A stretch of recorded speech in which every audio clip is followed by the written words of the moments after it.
guess the question that comes up for me is then what is the West doing to, sort of catch up with that? Because that seems like a very churning process, which brings, like you said, the best of the best out.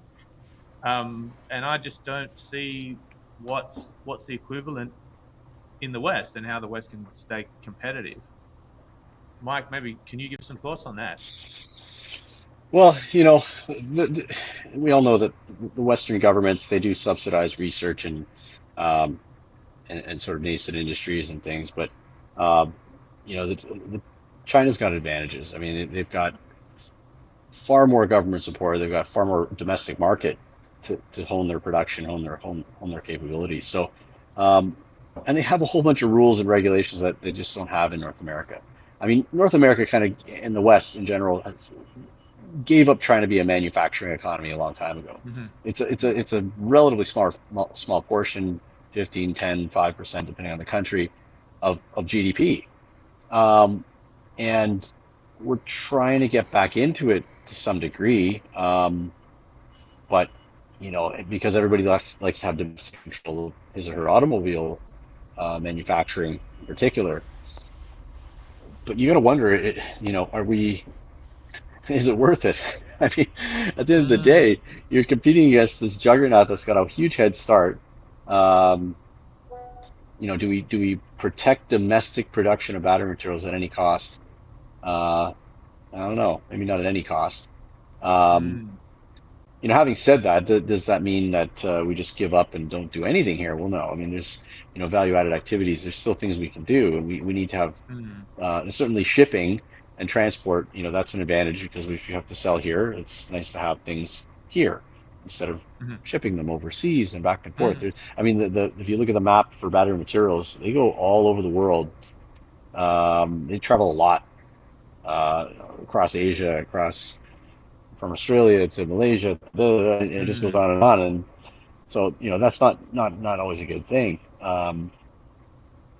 So anyway, there is an opportunity for domestic production, but we can't pretend that, we can just sort of be as good as someone who's got a more advanced, further developed, large domestic market, and countless advantages, everything from environmental to labor laws, like just huge advantages. Um, it's not an apples to apples comparison. Uh, Well, there's going to be some tipping point, surely, when something is realized and things have to change. I mean, you can't keep sort of adding obstruction to this type of stuff, and then other countries are now maybe using even that model or something similar to that, and some countries are living in a bubble still, and the bubble will burst. So that's kind of what I'm getting out of this, and it seems to be at a pace that the ordinary person who's watching it um, maybe isn't grasping. Would that be fair to say? I would say the average American has absolutely no idea what mainland China is like at Mm, all. I mean, they're not grasping this or anything else about China. I think yeah. that's certainly the message from being there on the ground. Um, but to emphasize Mike's point, I think we are at that tipping point now with Mm, Chinese yeah. vehicle production. And what really changed the game was that in the old days, a car was an engine, which was a very, very complex piece of machinery that had to last a really long time. It was an emissions control system. It was a very complex transmission. It was a lot of really complex machinery that Mm, really played to the strengths of Japanese and German and American manufacturing.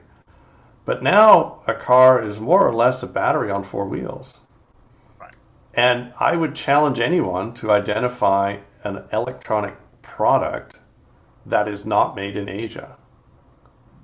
Mm, I mean, to find me one thing.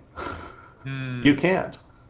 So, the fact that we're putting four wheels on a battery is really in their wheelhouse. This is something they can do right. extremely well, probably better than anybody on earth. Much in the way that, maybe Porsche made the best engines once upon a time, or maybe they still do. Maybe that doesn't matter.